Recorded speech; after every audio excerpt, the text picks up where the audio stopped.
who's scared to death of the IRS and everybody else associated with the federal government. But I sent it in the next day, and before long I got another postcard saying send it in, and another postcard saying send it in. Then I got a new set of papers, the whole form all over again. And then I got about 3 or 4 more postcards, and I finally called them and said, what is going on here? I sent it in by mail, U.S. mail, the very day I got it.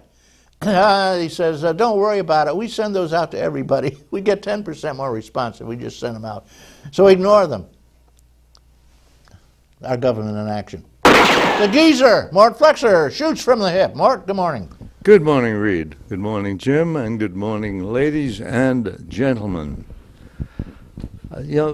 When I first moved into the village of Westfield, I was complaining to Reed one day about, gee, those trains are awful noisy, aren't they? And he said, what are you, crazy? He said, they make hardly any noise at all. Now, since he lives closer to the railroad track than I do, I believed him. I thought, gee, maybe there's something wrong with me. But there isn't. Reed must be deaf. That damn train starts tooting usually about 6 in the morning, but Thursday night they really hit me off. 4 o'clock in the morning, that damn horn is tooting from one end of Westfield to the other end. Now, this has got to be a problem elsewhere. It can't be just in Westfield. It's got to start in Dunkirk and end in Ripley. That noise is miserable. Shut up, railroad. Shut up and let us sleep.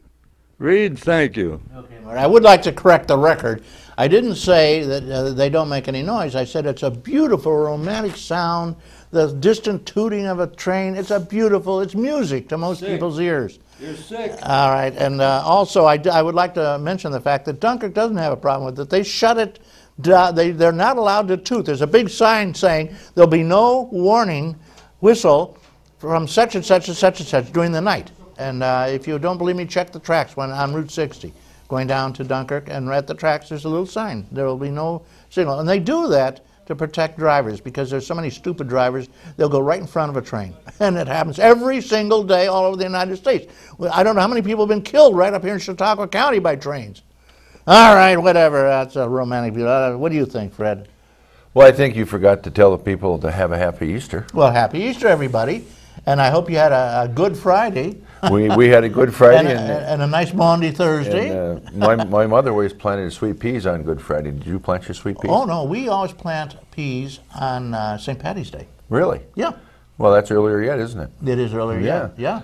But no, I certainly appreciate being here this morning. Well, I appreciate you giving up your Saturday morning. And anybody who wants to talk to Fred about the details of what's going on in the county legislature, just call. There's a number up there. This is your magic carpet into the universe. Anything you want to say, call, and everybody gets a gift.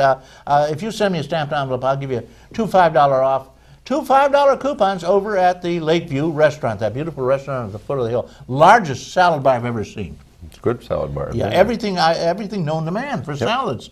All right, so at any rate, thank you for joining us. And I would like to tell people if they have a problem with the county, they can call you and you'll fix it right over the phone for them. Well, we'll guarantee I'll fix it, but it's like this morning I want to go over some things with people because, you know, a week ago Wednesday night we got the county executive's State of the County address. Yeah, what do you say? Well, and I want to start out by talking about the things that I'm very proud of, and I know you are, and I know he is in this county. Sure. And the thing he started out with was the 3 F's, and it was the flood, the flu, and the fire. And I sit here representing the county, talking to many senior citizens. We have to start off by being very, very proud of our county. It's a pretty good place to live. We have to be proud of our fire service that helped with the flood. We have to be proud of our fire service and the people and the volunteers that helped with that flood, getting people back on their feet, and also the major fire we had in Dunkirk. That was a rip snorter, wasn't it? It sure was. And what are they going to do with the county offices now? Well, the county executive is committed to keeping those offices in Dunkirk. He said that time and time again. Those people need services there. The people that get services there, they don't have the transportation to do this. I know I've received emails from people that are probably listening to this program. It was a good time to consolidate services. I'm not saying he won't look at that.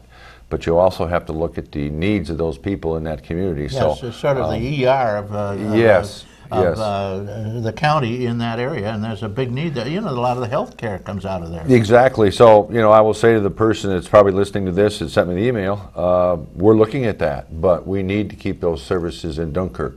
Whether or not we lease buildings, whether or not there's other buildings put up, it is too early to tell. But the county executive also addressed that and made it very clear Well, that. it was very heavily damaged, wasn't it? Yeah, it certainly was. It's beyond repair. Yeah, they're going to have to raise it. Yeah. Start over. But I would like to go over the other half of his presentation, and we're facing an $18 million hole in our 2011 budget. But I also want to mention, you mentioned taxes prior to in your forward. Highest taxes in the country. Yeah, but let's zero in on the county taxes. In 06, our county tax rate was pretty near $10 per thousand. Projected 2010 is, well, as you got your tax bill, it was a little over $8. That's a real property tax. So you've got to zero in on the kind of taxes you're paying. You're paying county taxes, you're paying town taxes, you're paying village taxes, you're paying school taxes. I'm going to relate to the county tax bill that you receive in the mail. We also have a sales tax. In 06, I believe our sales tax was about 8.25% with the energy tax. You recall a few years ago, it was pushed by the Democratic legislators. We did away with the home heating tax. That cost about $4 million. Which is outrageous. Well, you know, people. It's as important as food to heat yourself in the winter. Well, that's true, but still, it was revenue that nobody really knew was floating around out there. I didn't know until it was brought to my attention. It was repealed, but that cost us $4 million. Well, Bill Parman almost did almost flipped out on the sales tax increase. He's the one who's responsible for being 7.5. Well, and I of course, know that. Greg didn't like that at all. Well, and I want to say this: that's hurt the revenue. So people tell me, Fred, you've got to cut expenses. Well, you need to look at the whole big picture, and that's why I commend the county executive for bringing his budget out early. Okay, got a couple phone calls. Want to take one? Take them, yeah. Okay, good morning, caller. Thank you for calling. Good morning. Hello there. I understand now we have a new majority in the legislature. That is correct. This is the guy who benefited. He's now the head of the legislature. Very good. Okay.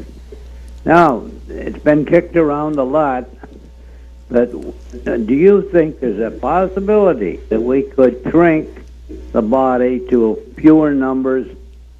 I understand we have more legislators than the Buffalo area, for example. Now, do you think it'd be feasible and beneficial to cut the numbers of legislators down in this county? Well, I'll be very straight and honest with you. You better do your homework. I don't mean that to be insulting, but I think you'll find Erie County has 15 legislators that are paid over $40,000 a year. Yes, they represent more people, but to answer your question, one of our goals for this year is to look at downsizing of our legislature. We anticipate doing that, but there's a couple things that we're not going to do. We're not going to bow to political wishes of political parties. We want to, and myself included, want to take this out to the people in the community. We have a census coming up that Reed just alluded to that you've all got in the mail. When we get that census back, we have to take a look at the size of the legislature. We'll also be taking a look at the representation. So will we be doing it? Yes. Am I in favor of looking at the size of the legislature? Yes. But I want to make it clear that in the end, you really aren't going to save any money, I don't think. We do not expect to be paid $40,000 a year with secretaries, but most of us all earn our salary. We go out and meet with people, whether it's in Bonar's restaurant or in the offices, town board meetings. We're very, very accessible, most of us. What do you make? You said salary. It's a public record. Legislator makes $9,000 a year. He gets paid mileage to and from the legislature meeting and his committee meeting. How about health care? Health care was eliminated last year. It saved the county about $164,000 by eliminating the health care. So $9 grand is not a lot of money. It's not a lot of money, but we never took this job for the money, Reed. Of course. I mean, and then I, as chairman, get a $7,000 stipend to be chairman of the county legislature. Which means that your time is tripled, so you should get another $18,000. Well, no, I should, because I'm also a dairy farmer. I have a full-time job, but I really, truly am grateful for the opportunity to appear here this morning and answer any questions, because if I don't have the answers for you, I will get them. And I appreciate your call. Could I interrupt? Yes. I just want to say that it sounds like you're on the right track. I wish you all the luck in the world, and I hope that we don't get too partisan as